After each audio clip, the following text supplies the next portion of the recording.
Bismillahirrahmanirrahim. Assalamualaikum warahmatullahi wabarakatuh. Bertemu kembali dengan saya, Dr. Susan, yang akan membahas mengenai lab fisiologi sistem endokrin perifer. Minggu lalu kita membahas mengenai sistem endokrin pusat, yaitu hipotalamus dan hipofisis. Silahkan adik-adik review kembali ya.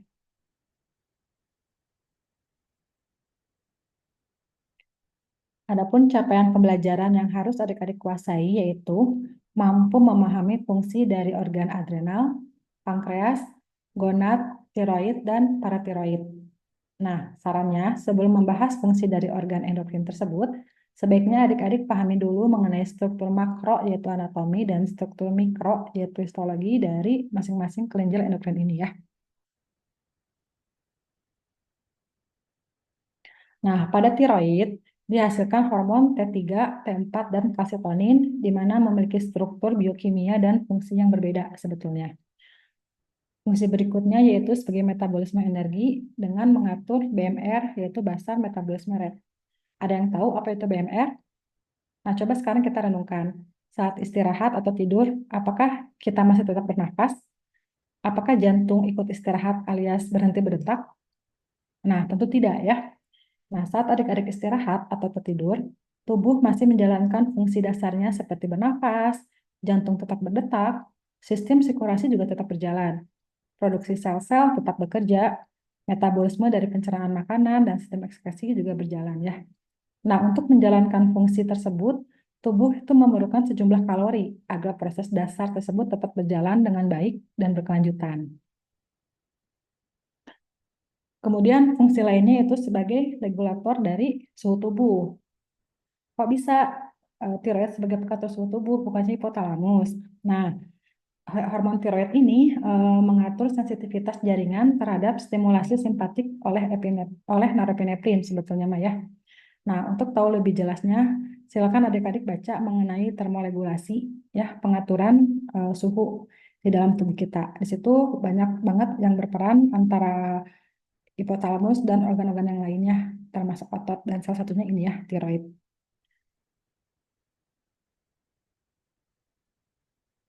Kemudian fungsi lainnya sebagai pertumbuhan dan perkembangan otak dan sistem saraf, meningkatkan kontraktilitas dan detak jantung, kemudian juga mempengaruhi dari fungsi otot dan sistem pencernaan.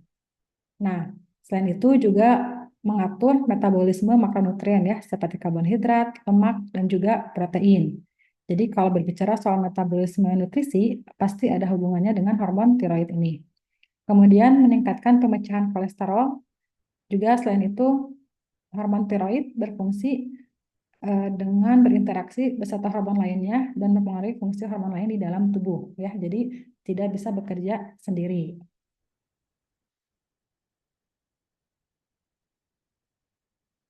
Nah, secara fungsi sebetulnya mah tiroksin atau T4 dan triiodotiranin atau T3 itu memiliki fungsi yang sama, yaitu mengatur regulasi dari metabolisme tubuh.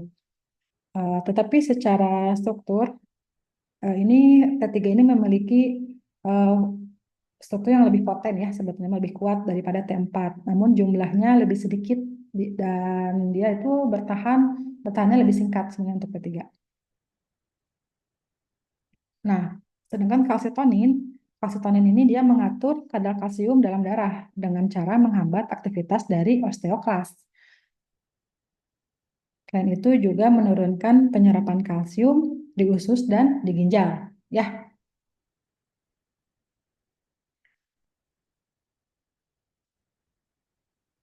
nah di sini kita membahas mengenai sintesis, sekresi, dan regulasi hormon tiroid sebetulnya, Mbak, ya. Saya geser dulu. Nah, seperti yang sudah dijelaskan di intro anatomi dan histologi bahwa pada kelenjar tiroid ini terdapat folikel yang berisi koloid. Nah, koloid ini terdiri dari tiroglobulin dan hormon tiroid. Kemudian tubuh juga memerlukan hormon tiroid. Maka ketika hormon tiroid dibutuhkan, hormon tiroid yang berada di folikel tersebut akan diserap melalui epitel folikuler ke dalam darah. Nah, kalau lihat dari gambar ini, bisa di zoom. Nah, di sini untuk proses sintesis dari hormon tiroid, ini ada transport dari iodium atau iodida dari darah ke sel kelenjar tiroid dan folikel melalui suatu membran basal sel ya yang memiliki dia sifatnya spesifik. Kemudian proses dari masuknya iodida ini alias pompa iodid dari vaskuler ke dalam sel itu melalui aksi natrium iodida simport atau kita sebutnya NIS ya. Nah, ingat simport adik-adik, ingat kembali mengenai transport dari aktif sekunder ya sebetulnya mah. Transport aktif itu kan ada yang primer ada yang sekunder. Nah, ini transport aktif sekunder di mana dia butuh energi. Nah, nanti di sini dia akan mengangkut satu ion iodida bersama dua ion natrium melintasi membran ke dalam sel tersebut. Nah, energi yang diperlukan untuk mengangkut iodida ke dalam sel melawan gradien konsentrasi ini berasal dari sini, dari natrium pompa kalium dengan bantuan ATPase ya. Sehingga nanti natrium ini yang akan keluar ke sel sehingga terbentuk konsentrasi natrium yang rendah di dalam sel. Nah, kemudian karena natrium di ekstrasel tinggi dan di intrasel rendah, maka natrium ini akan masuk melalui difusi terfasilitasi ke dalam sel.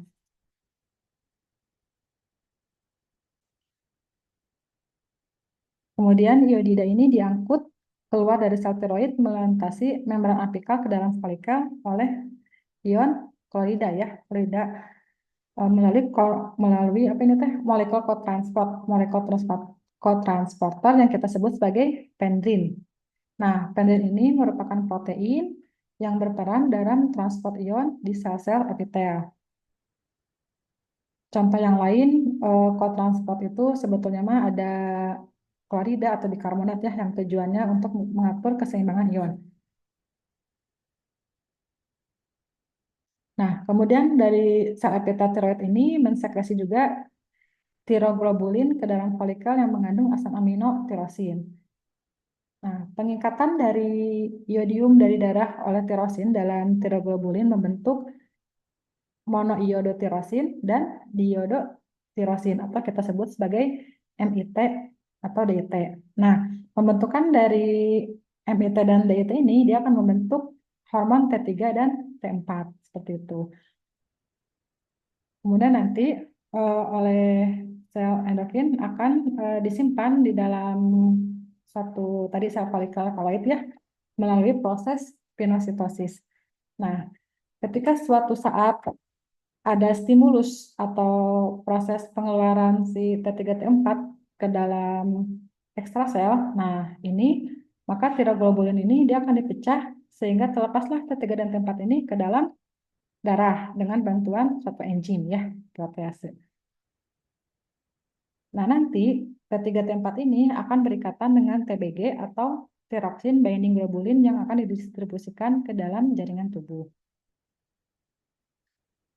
Nah, proses pembentukan hormon tiroid sama sekresi hormon tiroid ini sebetulnya mah dipengaruhi oleh kadar iodium dalam makanan dan juga kondisi fisiologis tubuh ya.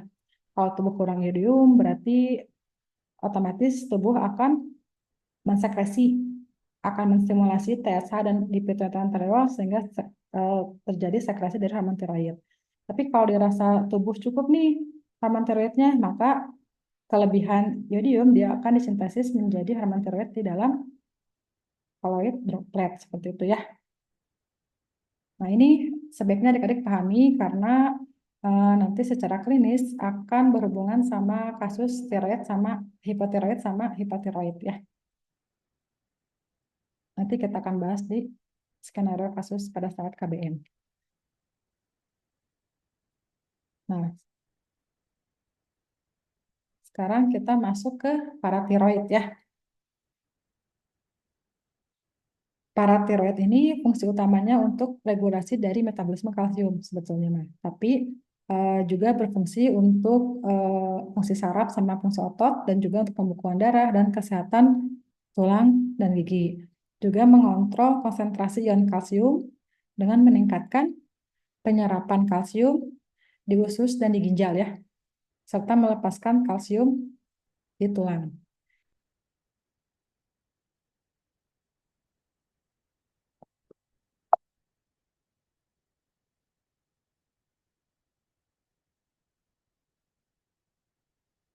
Nah, ini contoh kasusnya gambar ini. Nah, tubuh kita prinsipnya harus homeostasis, harus stabil, seimbang gitu. Kalau dalam kalsium dalam darah itu normal, otomatis tidak ada pelepasan kalsitonin ataupun paratiroid ya. Nah, tapi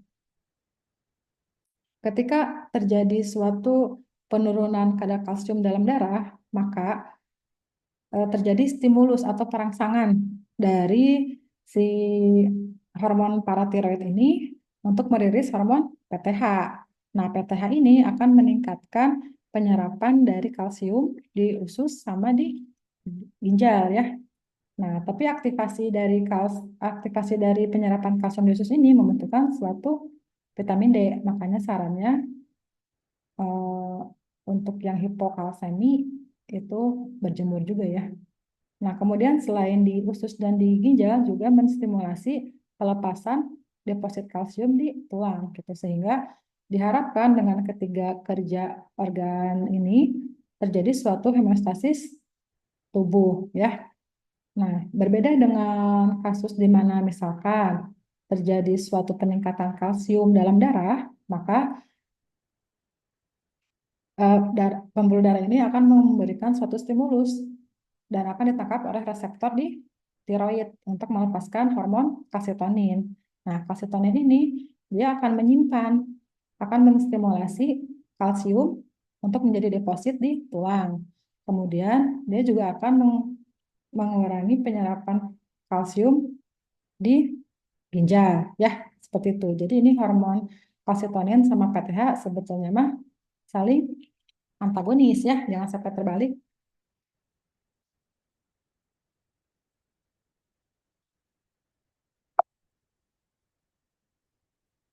Nah, tiroid, paratiroid, udah kita masuk ke adrenal atau suprarenal ya, nama lainnya. Nah, sudah dijelaskan tadi bahwa adrenal itu dia ada bagian korteks dan bagian medula ya. Korteks ini ada beberapa zona dan nanti akan menghasilkan hormon. Kalau di korteks dia ada mineralokortikoid, ada glukokortikoid, sama androgen. Kalau di medula ada epinefrin atau adrenalin, norepinefrin, dan katekolamin ya. Nah, tadi fungsi adrenal salah satunya sebagai produksi dari hormon adrenal. Dia juga mengatur respon stres ya. Apa sih stres itu? Nah, sebetulnya mah stres itu ada yang stres fisiologis, ada yang stres patologis ya. Kalau stres patologis itu nanti bagiannya dari kedokteran jiwa ya, gangguan mental. Nah, stres fisiologis itu merupakan respon tubuh kita nih terhadap stresor baik di dalam tubuh kita maupun di luar tubuh kita. Sebetulnya, nah contohnya nih, adik-adik lagi belajar materi kedokteran yang memang begitu banyak, misalkan timbul nih keluhan pusing sebetulnya mah. Nah, pusing ini merupakan salah satu dari respon fisiologis tubuh yang memicu reaksi di otak. Ya, respon fisiologis ini mengaktifkan respon fight or flight atau lawan atau lari. Jadi pilihan dari respon tersebut nanti akan melibatkan pelepasan dari hormon dan neurotransmitter yang berfungsi sebagai pembawa pesan dari otak ke seluruh tubuh. Gitu. Jadi wajar ya sekarang kalau adik-adik memahami materi kedokteran begitu banyak, terus timbul keluhan pusing. Gak apa-apa, istirahat dulu nanti adik-adik review lagi, belajar lagi seperti itu ya. Kemudian juga fungsi adrenal yang lain yaitu sebagai metabolisme dari karbohidrat, lemak, dan protein. Nah, tadi tiroid juga sama fungsinya. Adrenal juga memiliki fungsi yang sama ya, tapi nanti prosesnya jalannya itu akan berbeda walaupun tujuannya sama seperti itu. Terus fungsi lainnya yaitu keseimbangan dari elektrolit yang diatur nanti oleh si aldosteron ya. Aldosteron ini mengatur keseimbangan natrium dan kalium yang nanti fungsinya itu bisa sebagai untuk kontraksi otot dan fungsi jantung, mengontrol volume darah dan tekanan darah ya. Nanti ada hubungannya sama organ lain juga. Nah, kemudian sistem lain, fungsi lain itu yaitu mengendalikan sistem imun. Ini salah satu fungsi dari hormon kortisol yang juga berperan sebagai antiinflamasi dan imunoregulator. Jadi untuk lebih mudah memahami fungsi dari hormon-hormon adrenal dan hormon endokrin lainnya, Nanti saat KBM, adik-adik akan diberikan suatu skenario kasus ya.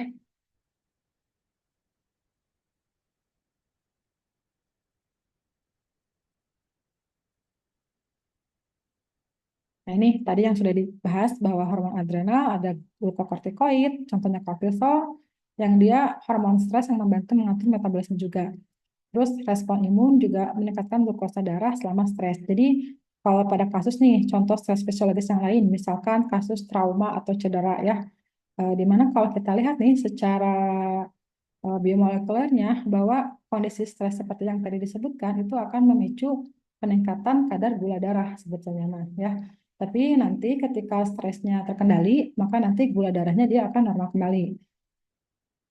Kemudian hormon lain yaitu mineralokortikoid, aldosteron, tadi sudah dijelaskan. Nah, ini hormon seks adrenal. Hormon seks adrenal ini berbeda dengan di gonad ya, tapi tujuannya memiliki fungsi dan mekanisme yang sama. Nah, di androgen ini termasuk ada DEA dan androstenedione yang berperan dalam perkembangan karakteristik dari seksual sekunder dan fungsi seksual. Jadi nanti sifatnya itu sinergis ya. Kemudian yang lain itu yaitu katekolamin, adrenalin, dan adrenalin. Ya, yang tadi nih, fight and flight, lawan atau lari. Ya.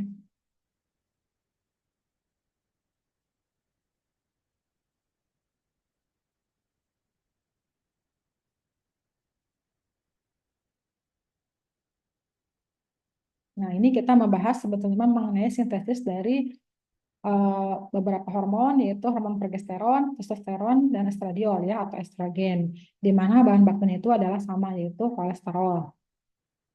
Nah, kolesterol ini sebagai bahan baku hormon dengan bantuan dari enzim-enzim dapat menghasilkan hormon. Nah, ya jadi nggak usah dihafal. Yang penting hormon yang dari kolesterol ini nanti akan menjadi progesteron, nanti apa dari testosteron nanti menyuarakan enzim aromatase akan menjadi estrogen ya. Makanya pada laki-laki itu walaupun tidak memiliki organ ovarium tapi memiliki kadar estradiol walaupun dia kecil ya. Karena bahan bakunya sama kolesterol.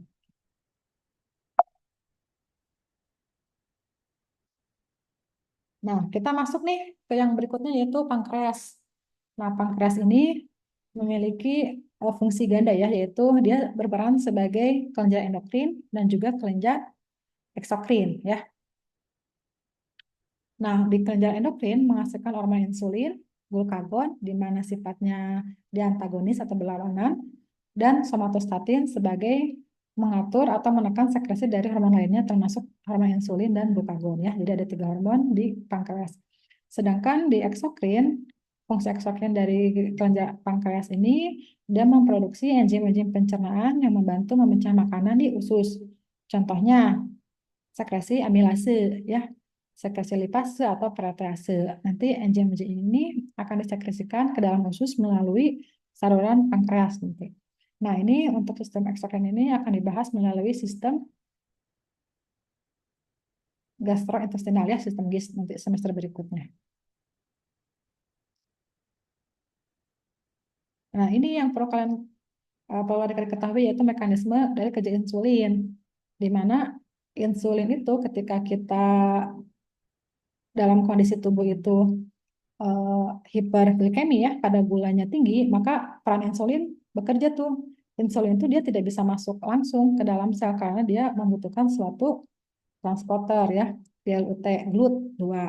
Nah, sehingga ketika bantuan GLUT pintunya kebuka, maka glukosa dapat masuk ke dalam sel sehingga yang tadinya kondisi hiperglikemi atau kadar gula darahnya tinggi di dalam darah menjadi normal ya. Karena si gulanya dia akan masuk ke dalam sel.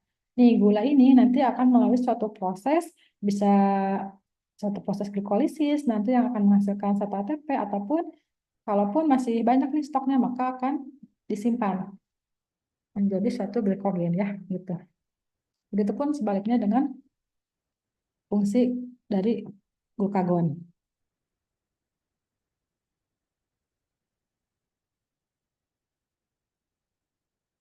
Nah, ini kita masuk ke gonad ya, kelenjar terakhir nih. Pada prinsipnya gonad ini nanti akan dibahas di sistem reproduksi ya, RPS semester berikutnya juga kalau nggak salah tahun depan ya. Nah, di gonad ini kita membahas mengenai dua, yaitu pertama pada pria testis, yang kedua pada wanita itu ovarium ya. Pada testis ini dihasilkan testosteron. Fungsinya untuk menentukan sifat kejantanan. Contohnya janggut, kumis, jakun. Terus gimana kalau pada perempuan ada kumisnya? Misalkan nggak masalah karena seperti kita tahu bahwa di perempuan juga ada kadar testosteron ya walaupun sedikit gitu. Jadi kumisnya akan tumbuh tapi nggak akan selebat pada laki-laki seperti itu ya kurang lebihnya nih. Terus juga pada laki-laki testosteron ini bekerja pada proses spermatogenesis ya pembentukan produksi sperma. Terus juga mengontrol fungsi dari seks sekunder, perilaku seksual, dan peningkatan massa otot. Jadi kalau pada saat kalian olahraga nih, untuk laki-laki bisa jadi ada pembentukan otot-otot ya, atau bodybuilding. Tapi kalau pada perempuan, ototnya nggak akan sama kayak laki-laki, karena kembali lagi pada testosteron di perempuan sedikit. Gitu.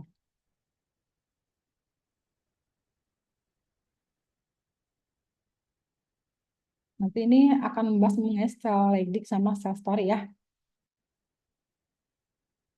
Nah, di gonad di ovarium akan dihasilkan dua hormon yaitu estrogen sama progesteron. Nah, fungsinya beda sebetulnya Maya, tapi kedua hormon ini saling bersinergi sebetulnya mah.